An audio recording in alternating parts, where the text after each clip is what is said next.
Hey everyone, I'm Alex Behrens. I head up product marketing for OpenZeppelin. Today we're going to be talking about strategies for secure governance development, the fourth installment in our secure development series. This is of course led by our security researcher and head of education, Martin, or Tincho, as many of you may know him by now. He's going to kick off the webinar in a minute, but I want to give a brief intro to who we are at OpenZeppelin. So at OpenZeppelin, our mission is to protect the open economy by providing security products to the decentralized space. All of you probably know contracts by now as the first building block for a lot of people building Ethereum today. We recently added governance support through our own Governor contract, which is the spiritual successor to Compound's Governor Alpha and Governor Bravo. So I encourage you to go check that out. We also have a security audit service where we have done audits for most of the bigger DeFi projects, and you can check out our public reports on our blog.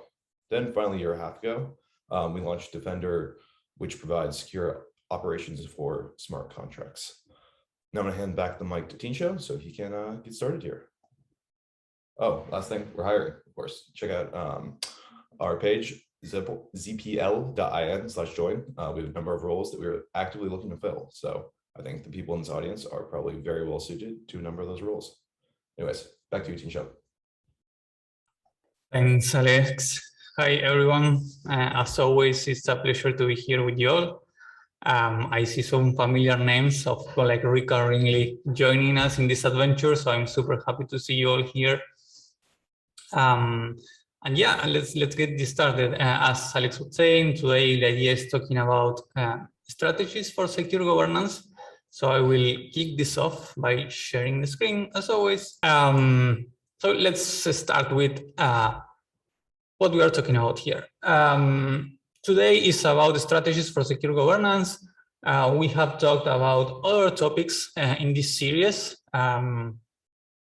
about dangers of price oracles, the strategies for secure access controls, dangers of token integration. And if you have been watching carefully the series, you may have been a little bit surprised just because originally today we would be talking about upgrades, but well, we decided that it would be nice to also talk about governance, so we kind of did a little switch. So today is about governance. If this is the first time that you attend one of these sessions, welcome, of course. And I should let you know that all of these sessions are already recorded and uploaded freely to YouTube, so you can watch it whenever you want. You just go to youtube.com/OpenZeppelin probably, and you will just find all the sessions and many of our workshops that we have been delivering. The idea, as always, it's sharing the mindset as well, right? I always say this, and I won't get tired of saying this, regardless of each topic that we cover in these sessions.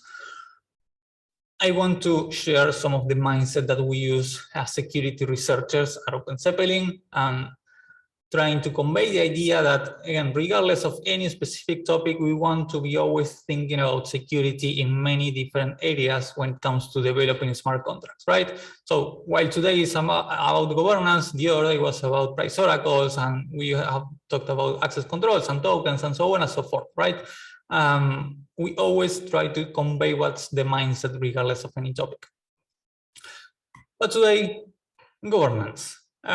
Just to make sure we are all on the same page around governance, I will do just like a super brief intro to it, and then the idea is first covering specific cases of different governance systems already on mainnet and seeing what we can learn from them, and then we will see like more specific issues, like more related to like specific security issues that we have seen in audits. But let's take a couple of steps back. So first we discuss governance. I will be mentioning the word governance many times throughout the talk. So just to make sure we are all on the same page, I will be referring to governance as a way of like a community, super open, super close, 3 people, 100 people, 1,000 people, whatever community, influencing in some sense a set of on-chain smart contracts, right? So there is a set of smart contracts that are deployed on mainnet, and there is a community in some way or another handling these smart contracts and making decisions around them, such as either developing new smart contracts, fixing bugs, changing parameters, and so on, right? And when it comes to that, the reality is there are many questions that we can ask.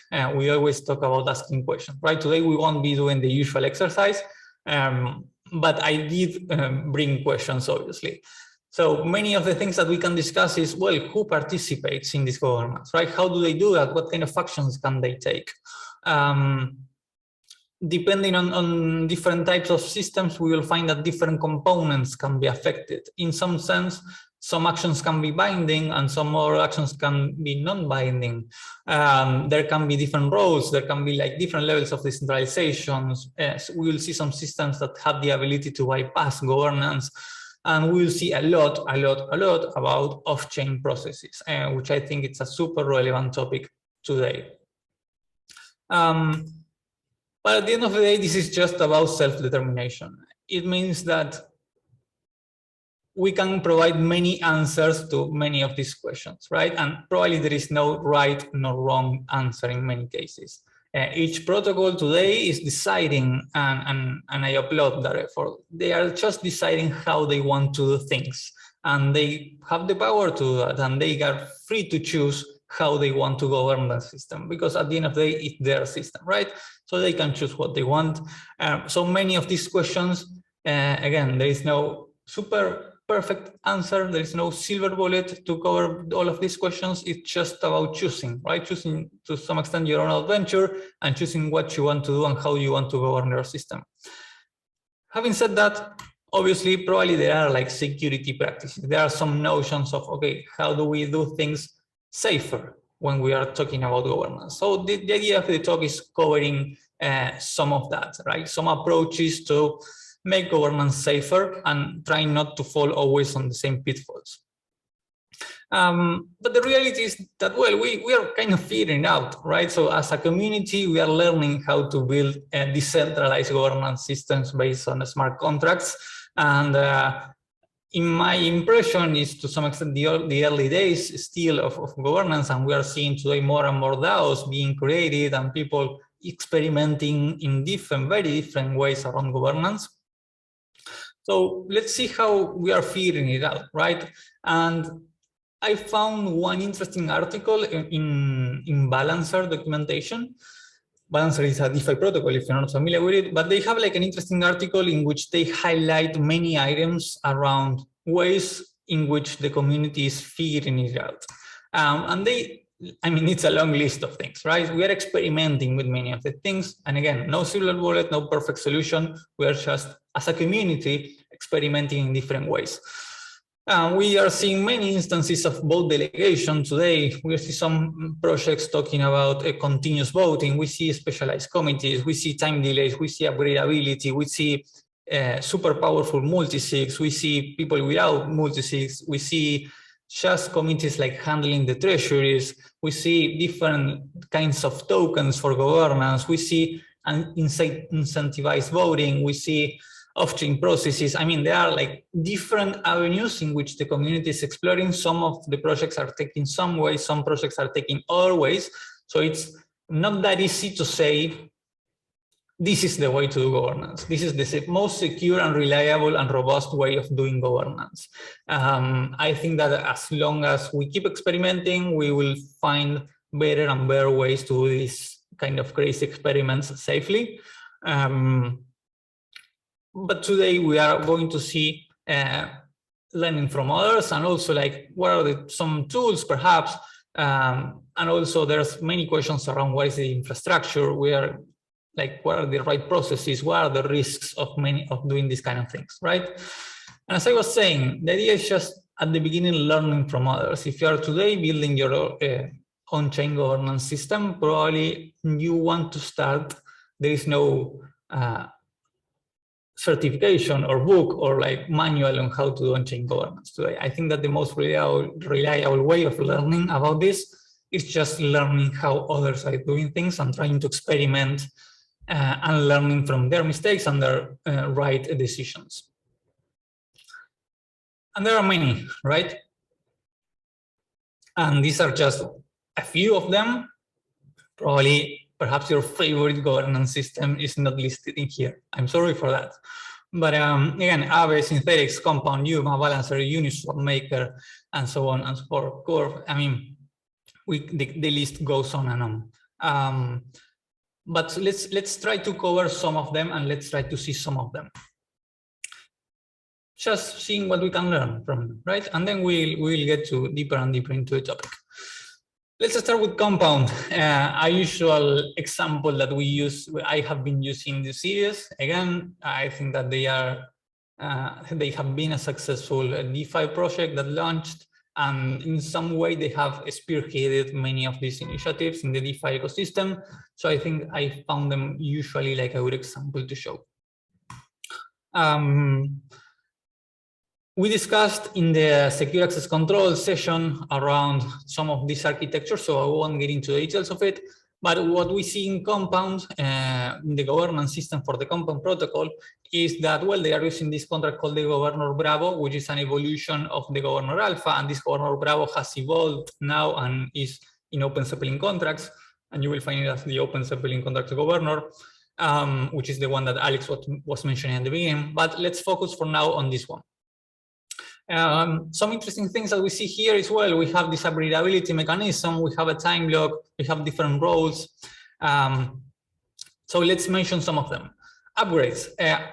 I think that little by little upgradability will start getting like ingrained into governance systems, and Governor Bravo is like a clear example of that. As we will see, like Uniswap, for instance, has moved to the Governor Bravo as well now. So upgrades, you will see the usual proxy pattern for upgradability, and this is something that Governor Bravo includes. So having the ability to upgrade your governance systems in case of you have to rule out a vulnerability fix or a new feature or change a parameter in some sense, it can be convenient to include some sort of upgradability mechanism. And we see that implemented in Governor Bravo. Some other points to highlight in this case are, first, being able to transfer admin powers. In this case, the admin is a time lock, but it might be the case that governance wants another admin, so you should be able to transfer those powers. There are ways, of course, to change the voting period, the threshold, the delays, which are, regardless of the specifics, they are kind of key parameters in a governance system. So being able to change that through governance itself, it's super important as well. Another topic is flash loan protections, and we will discuss this a little bit further into the talk. What we are seeing here in this piece of code is basically not measuring voting power in the current block, because that can open the door for an attack vector in which somebody flash loans a huge amount of governance tokens and takes over the governance system. So what we are seeing here is like protections against flash loans of governance tokens. So in that sense, if you're thinking about strategies for secure governance, protecting against flash loans might be relevant. And one additional one is delegating voting power. More and more, I'm seeing that it's interesting to have this mechanism just to make sure that governance is always moving forward, just to make sure that regardless of whether some actors want to actively participate in the day-to-day governance or not, they at least have a way of delegating their voting power to those who do want to participate actively. So in that way, governance governance doesn't get like stale in some sense. Additionally to that, we will see in this case a community multisig chosen by the governance, which is interesting. It's an interesting role that has the ability to change some parameters of the protocol without going through governance. So in some sense, there are like very specific changes, super sensitive, that you may not want to wait for the delay of the entire governance process because you are sure that they are super sensitive. And perhaps the governance chooses to have their own dedicated multisig with owners that can change specific things in the protocol, and that can make your system safer. And last but not least, this is very, very recent. I think this happened yesterday or the previous day, in which the Compound protocol governance decided to give powers to its same multisig to have whitelisted proposers. So that means that there will be some proposers in the governance system that won't require having been delegated voting power by others. And the governance, this is the way they chose it. So you will find that there are proposers that even without having delegated without having voting power, they can propose things. So that can be another way of always keeping your governance systems active. We will see how it plays out in the case of Comp.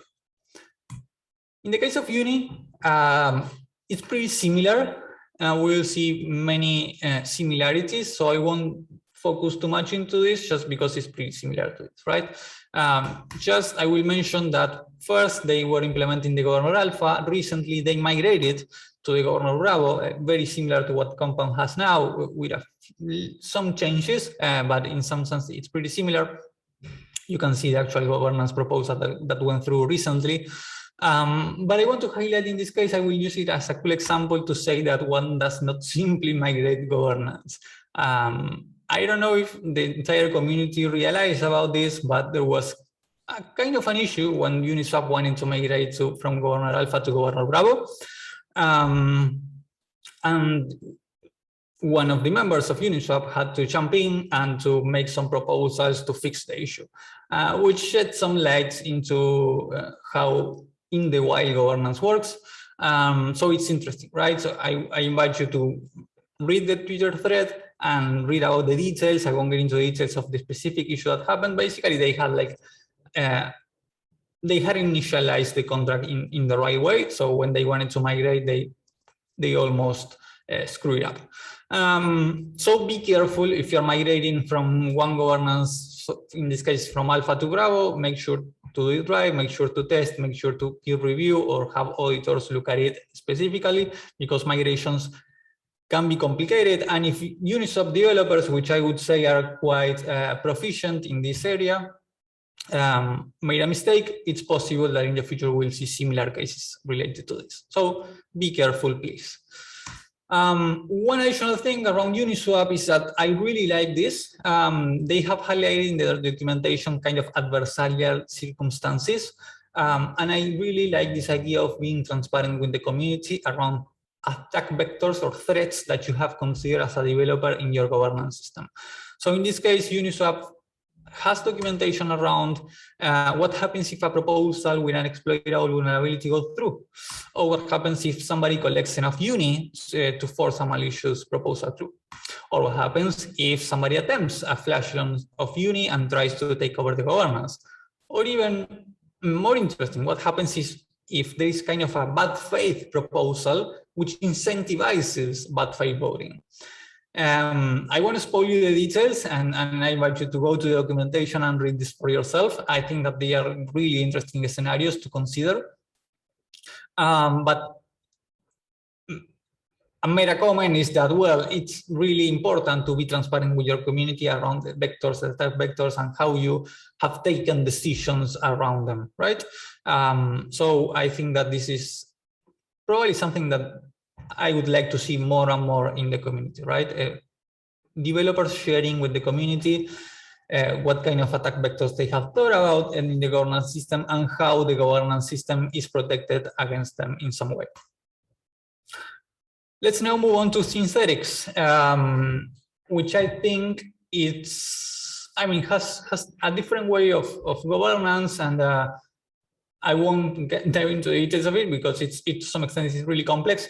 But just will highlight some key features that I like with a security mind. First of all is mentioning that you will find what they call governance artifacts and governance bodies. In the case of artifacts, you will find that there are two main ways of doing governance here. One is through improvement proposals and another is through configuration changes.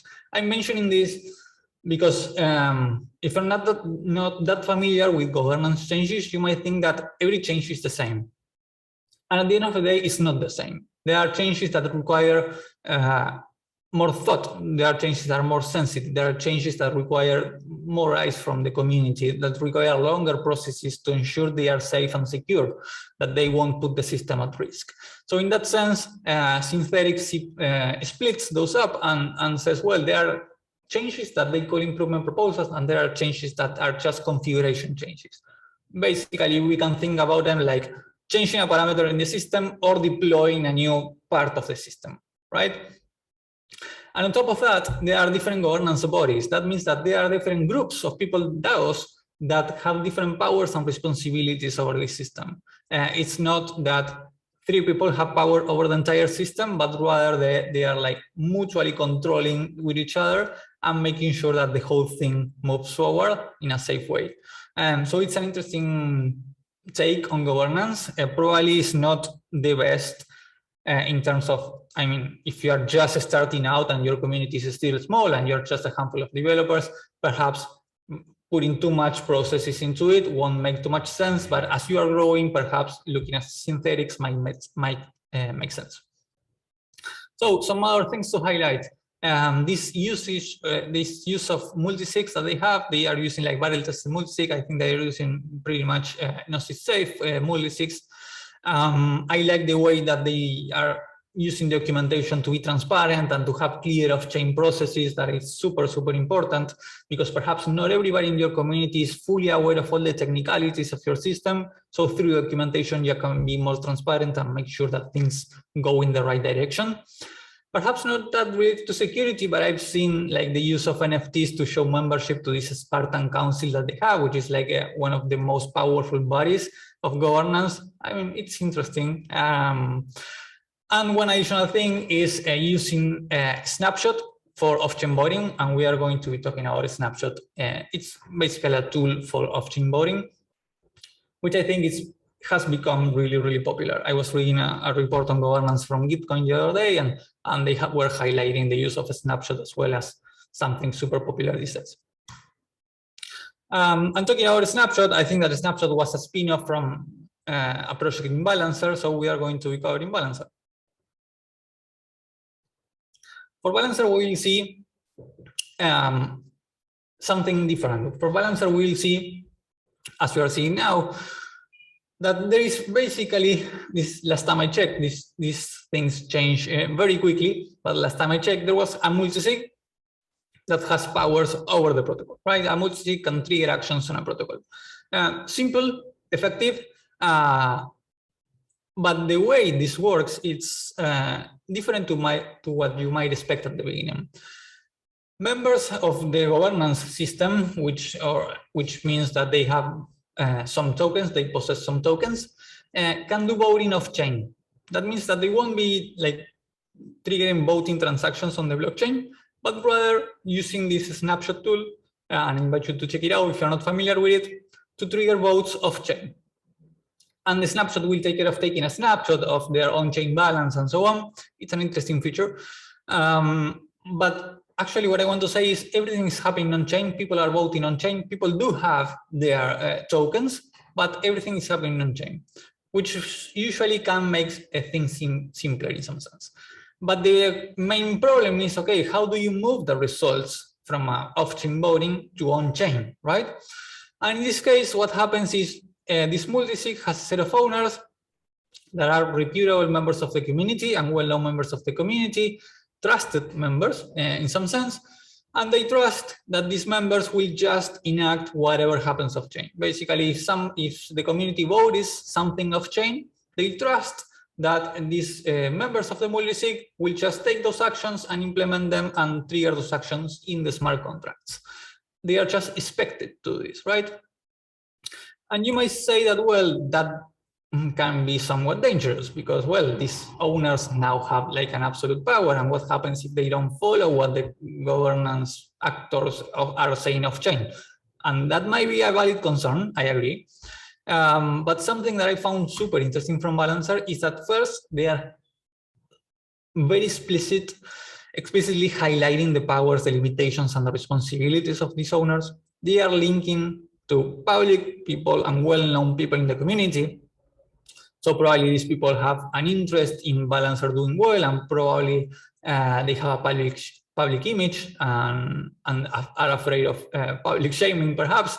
So they are expected to behave nicely. And again, all of their powers and their names are well documented and are transparent for the community. On top of that, the roadmap and the decisions and the rationale behind choosing this governance mechanism is very well documented. And on top of that, even the system is designed in such a way that even if the owners of this multisig go rogue or get compromised in some sense, the system to some extent can still be safe, and the users to some extent can still recover their funds. So I really like that approach to design a system in which is, okay, thinking that the owners of the system can become adversarial and trying to think how the users of the system can protect in those scenarios. So if you are perhaps looking for a simple implementation of governance, but that seems to be safe in some sense, and that is designed for adversarial circumstances, perhaps taking a look at Balancer, reading their documentation, asking in their community, talking with their developers, and getting involved in the governance might be like a nice course of action to understand safer or cool strategies for secure governance. Now is the turn of Abbe. We continue talking about different projects. Abbe uses, I will just mention a couple of them, of the nice features that I see. First is that they're using like a strategy contract, which allows them to upgrade the way in which voting power is measured. So they don't have like a proxy pattern for upgradability. Actually, they have just a strategy contract that they can call, and that's the one in charge of understanding what's the current strategy for measuring voting power and other things, right? So that can give you a nice way of, well, I want to change something in the future and I don't want to redeploy everything. Well, you can just redeploy the strategy. One interesting feature more related to security is that they have a multisig, which they call like a guardian multisig. And this guardian multisig has the ability to cancel actions. I think that that's all the guardian can do, but it's super important, right? You can imagine a scenario in which the users of a part of the users of the governance go rogue and want to execute an action that could be bad for the protocol. They have a guardian, and the guardian can just cancel any single proposal that they want, which in some sense could be like an easy strategy to maintain the current security levels of the system. I mean, there should be some level of trust on the guardian. I understand that, and I agree with that. But well, this is the way they have chosen to. This is the way that they have chosen to increase safety in the system, which I understand as well. And additionally to that, we see the usage of time locks very similar to what we have seen, so we won't dive deep into it. But interesting to know that different actions might require different levels of, as I was telling, might require different courses of actions, and might require different delays in that sense, right? So an action might be super sensitive, some others might be trivial, so perhaps some actions can be taken in just one day, and some actions require a full week to be reviewed and to be like thought about it. So in this sense, Abbe has decided to have different time locks for different actions, and they call those policies, right? So it's interesting, if you are interested in it, you will see policies in the word policies in their documentation, which is in some way different actions that can happen in the system. So having that kind of documentation and that kind of material for the community to read about the different sensitivity levels of sensitivities in the actions that you can take is interesting. I covered the fact that you have strategies for changes, having a guardian and having different delays, right? So some highlights in this governance system. Now we go for Maker. It wouldn't be fair to talk about governance without talking about Maker, which is a longest-standing governance system in Ethereum. And everything governance around Maker probably is today around I think that they are planning, I've read some forum posts in which they were planning to change some of this, but last time I checked, they are mainly using this chief contract. By the way, the governance documentation in Maker is super good, so you can read more of the details in there. But they have this chief contract that has a lot of money behind it, and it's a contract in which people can lock their votes, can free their votes, and can actually vote on different actions that they want to happen in the protocol, right? They're using like approval voting mechanism. Won't dive into the details of it. You can read more about approval voting. But the idea is, well, you vote for things, for actions that you want to happen in the system, and those actions are stored in the chief. Those actions are associated with what they call spells. This is the jargon that Maker uses, sorry. So you have spells. Once a spell has enough votes, somebody will lift the spell, and that spell will become the hat. Once a spell becomes the hat, is the spell that can be casted at some point. There are multiple spells, of course, because there are multiple actions that have happened throughout the history. And the idea is, well, once a spell is chosen as a hat, you can schedule that, you can put that into a time lock. Again, the use of time lock, we see the use of time lock here as well. In this case, it's 48 hours, which seems to be like a standard in some way, in the de facto standard in the community. And once that period of time happens, you can cast the spell and you can execute that, and well, the action will take place in the governance system. So some things to highlight. I mean, it's probably far more complex than that. If you dive deeper into the details, and probably you should if you are trying to build like a widely tested mechanism for approval voting. I think that this is one of the main ones in the ecosystem. Perhaps there are others. I haven't seen others. So if you are interested in that particular mechanism for voting in your ecosystem, could be interesting to look at Maker. And again, it's been well barrel tested over the years, and we'll see a little bit more about that recently. The use of delays, again, something that we see, and I said that before, but I will just stress it again. Very well documented sources of user error and failure modes. That means that when you go to Maker's documentation, you will find lots of material around how things can fail, right? And they are being explicit about it, and they are sharing that for the community. So that's super useful, not only for regular users, but for auditors, contributors, bug hunters, many actors in the community will be benefited by just reading documentation about, okay, how can this break? What happens if? So having that kind of documentation, I think it's a really nice strategy if you're building a governance system and you want it to be safe. Issues. Now it's time to talk about more specific issues around governance. We have looked at, well, how do people do things in the community? And now just to cover briefly, and perhaps some of this we have already mentioned, but let's first start with, this is the best name I could come up with. Probably there is a better name for this, but let's call them like domain-specific issues or protocol-specific issues. It means that regardless of your long-term strategies and your incentives or whatever, your smart contracts are still contracts, it's still code, and they can have bugs. And those bugs can be like super specific to the thing that you are creating, right? To the logic, to the business logic of your governance system. So in this sense, for instance, just as an example, a couple of, I think that 2 years ago already, more or less, there was a critical vulnerability that we disclosed on Maker. And if you read that vulnerability, you will see that it's super specific to how this chief contract worked.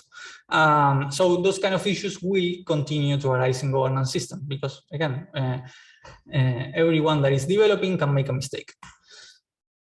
On top of that, usually what you will see in governance contracts, and you can go check out, for instance, the OpenZeppelin governor contract that we have in the OpenZeppelin contracts library, you will see a low-level call, right? Usually governance contracts can call arbitrary contracts with arbitrary data, and that tends to be dangerous, right? And you will see something like this in some sense, right? You are calling just an arbitrary target with some arbitrary data, some value, which can be dangerous if you don't take the necessary precautions. So what can you do about it? Well, check in success conditions because you are doing a low-level call, so please remember to do that. Handling the return data in the case it's necessary.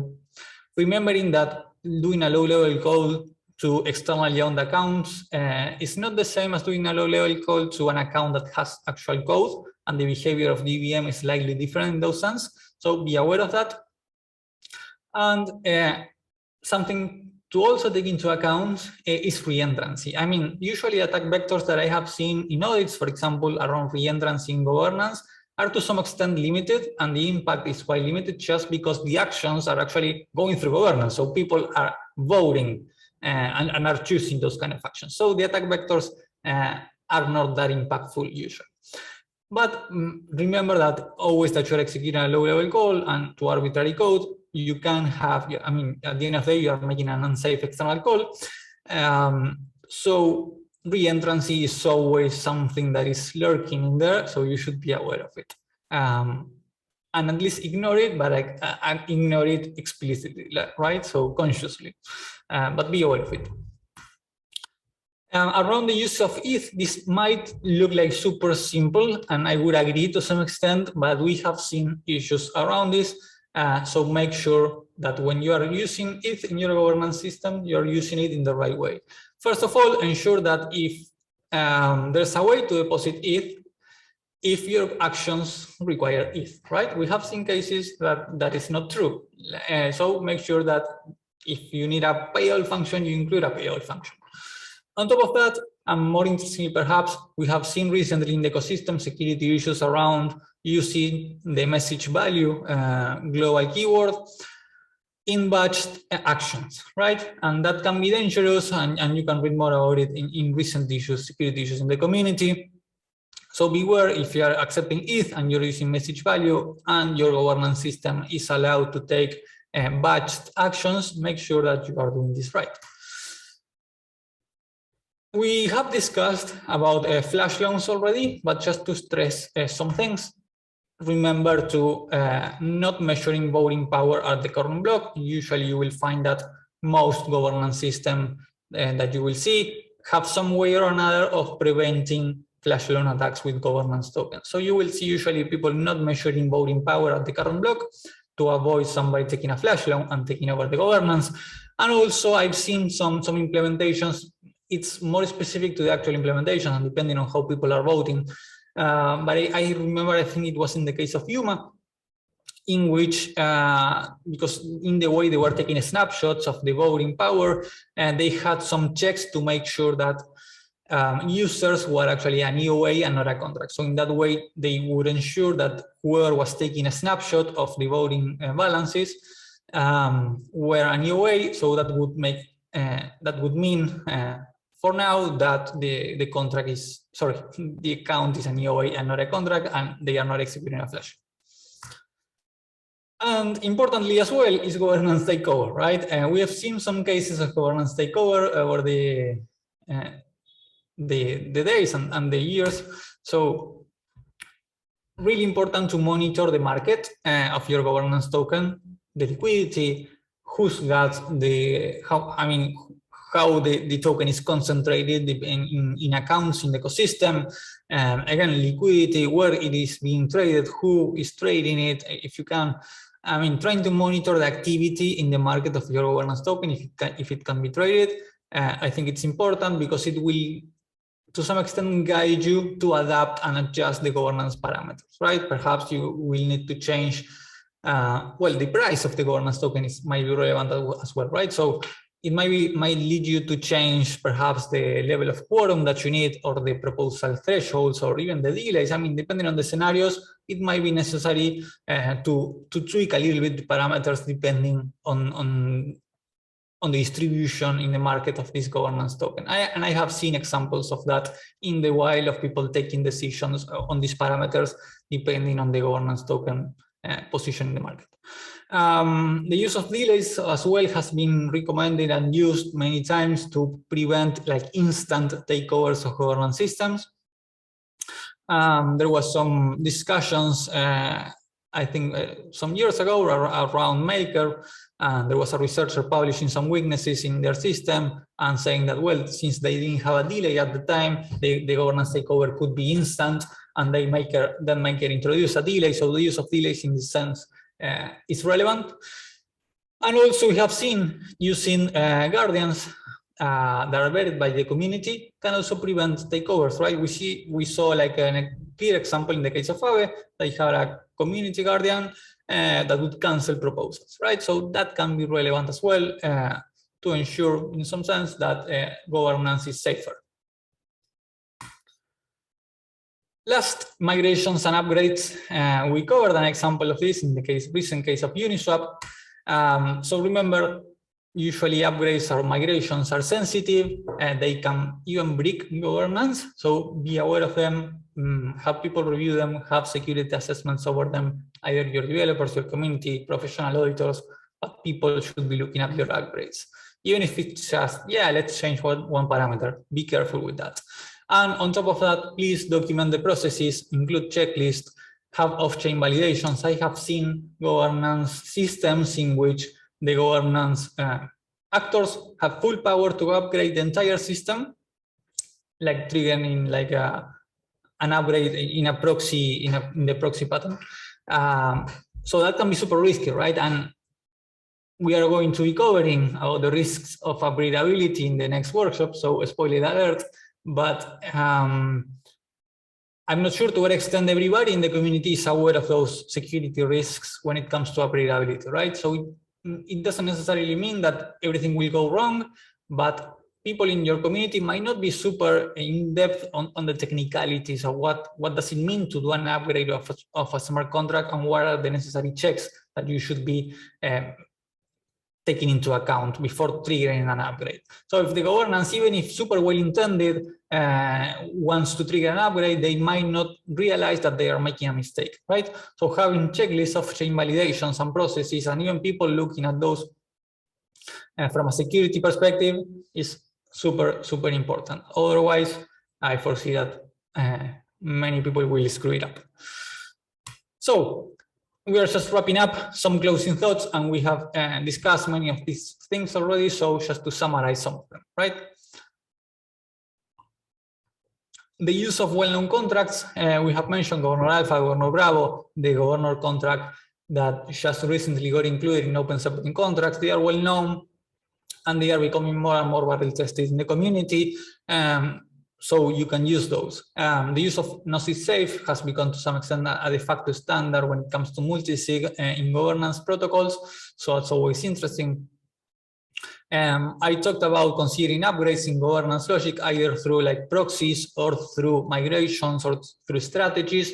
But remember, you might need to fix something in governance. And if you want governance to be safer, perhaps you need a mechanism for upgrading.